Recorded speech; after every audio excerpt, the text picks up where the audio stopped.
All right, NBA action Thursday night. Suns 6.5 at the Hawks.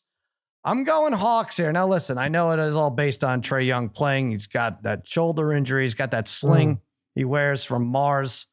Suns have won 11 in a row, but now they start this road trip. They only beat the Hawks by 4 in November. They're actually down a dozen heading into the fourth that game. If Trae Young plays, I like this a lot. 6.5. Jump on it now. Might as well. I know he's a game time decision. Hawks have won 6 of the last 7 at home. I think 6.5. I think it's a little rich, that number. The Suns coming across country. Hawks covered 7 out of 8 before that loss to Toronto the other night, which Young didn't play. 104-97. Bri, all we do is bet against the Suns, and it kills us more time. I'm gonna go with the Suns in this one. I feel like I've gotten burned on the Suns. You should just keep taking the Suns, especially on the road at this point. I know they've won 5 in a row. I mean, they've covered 5 in a row against the spread. They won 11 in a row, like you said. Jeez. But yeah, even though Atlanta had covered and won 7 straight before their last loss, I don't know. It's hard for me. I keep going against Phoenix in some of these games, figuring eventually they'll fall off. But I mean, these 2 win streaks are really impressive. I mean, how many times have you seen? How many times has it happened where we've had 2 double-digit win streaks? Did we have it a few weeks ago when we went? Who did the Suns play? No, that wasn't I'm the just Clippers. saying this is twice now. Though, the Suns have had two just alone. I'm just saying they've had 2 straight. Just alone. No, it's like Chicago Bulls. It's like mid-90s Bulls. Memphis had a nice streak a week and a half ago, though. All right, Harry, you taking the Suns? You embracing this team yet? So the Suns, I mean, look, the Hawks have had actually a kind of a disappointing season so far. Suns, like you mentioned, Sal, 11 wins in a row, more than half of those. They won by double digits. Booker's been the leading scorer in 10 of those 11. He's at 28 or more in all those. And Bridges, so good defensively, shuts down everybody who has the best offensive player on the other opposing team. He's going to be first team all defense this year, guaranteed. Suns cover. Wow, scary team. All right, tonight, check it out. Parlay Kid, what do you like in this one? Yeah, so I'm going to ride with you with the Hawks here, Sal. All right. It's kind of the Hawks are kind of finding their game right now. They do have a lot of talent.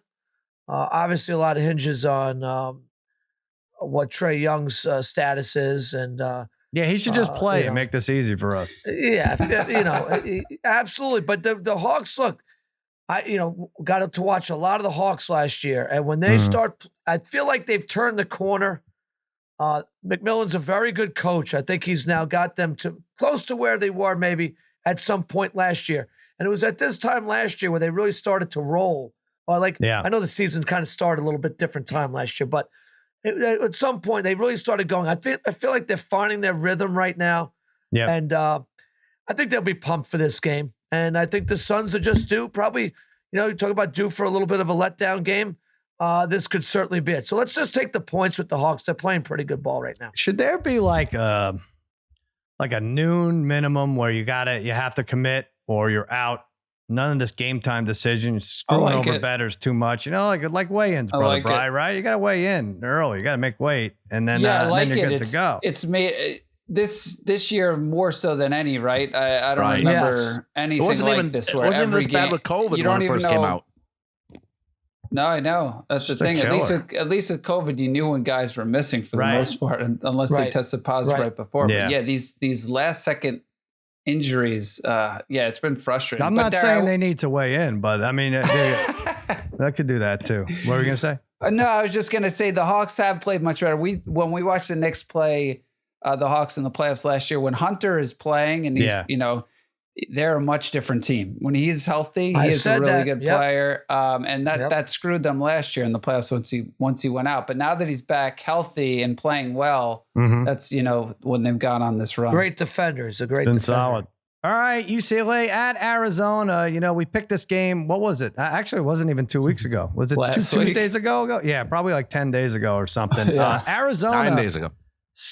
7-point fair. Sorry, 9 days. Arizona 7-point favorite. 146 is the over-under. Wow, that's big considering.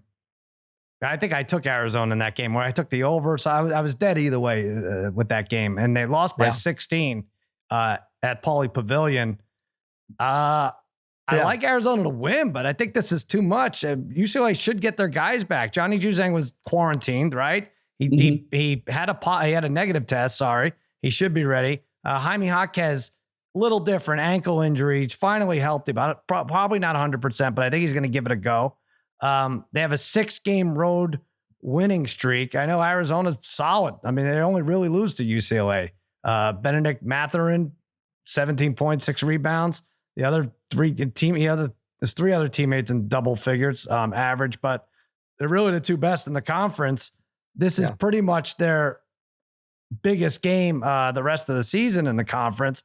The Bruins could no-show, but I don't think it's happening. I think Mick Cronin got them locked in.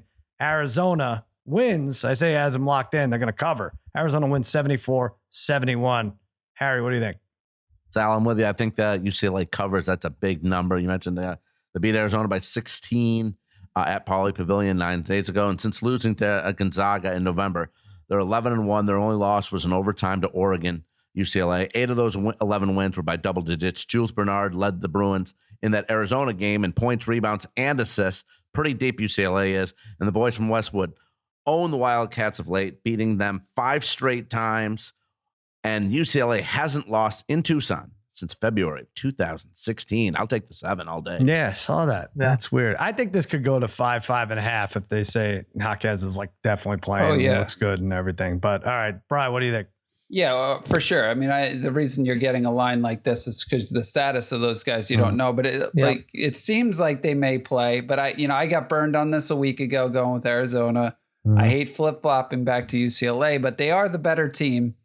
They were struggling with some COVID stuff before that last game, so I thought that was the reason why Arizona could win that one. But UCLA has won 6 straight against Arizona. Even missing Juzang last week, they had dominant wins in the conference. And Arizona, even though they're 11-0 at home, they had 2 really bad shooting games in a row. They had the UCLA game, and then they had the last game against Arizona State where they were just, I think they shot 30% from the field in the UCLA game. They shot even worse, I think, in the Arizona State game, especially from 3. They were lucky to shoot so many free throws in that game. But I think, like you said, 7, though, just a high number. And that's really banking on, I think, those 2 guys not playing here. Mm-hmm. All right, Paulie Kid, are we sweeping it here with the UCLA? No. If I was actually just looking for a line. I was actually looking for that Arizona to win in the 1-10 range. Mm-hmm. It's not available yet. The line is down to 6.5 right now for Arizona. Not that that's much of a change from the 7. I think what Brian's saying is Arizona really has gone cold in their last 2 games. They've struggled to score, which is, if you really look at a lot of their games, they've blown teams out this year. Mm-hmm. Arizona has really steamrolled teams. That game they lost against UCLA. Now, we know UCLA is a very good team. We know right now, though, there's a couple things that are up in the air. But that was Arizona's 3rd road game in like 5 days right there when they lost to UCLA. I think that's a big factor. You knew right away they didn't have it. You're just a little weary. You're willing to almost give the game up, in a way at some point. I think they let the game get out of hand. They're a little tired. Now they've had some time to recuperate and rest. I don't know. I just feel like this is one of these games where I know we don't believe in these fishy lines. It's probably too high. It's probably too much. Mm-hmm. I don't believe in the fishy line, but there's something a little fishy about this. I do think Arizona gets it. If I could find that 1-10 range, I would take it. I don't see it yet. So I'm just going to roll with Arizona. I think they get their legs under them. They shoot the ball much better. And it will be more of a weary UCLA team with guys coming off. Maybe they haven't practiced in several, even if they come back, they're a little rusty, maybe haven't practiced in a few days. Let's go with Arizona. Let's go with the Wildcats.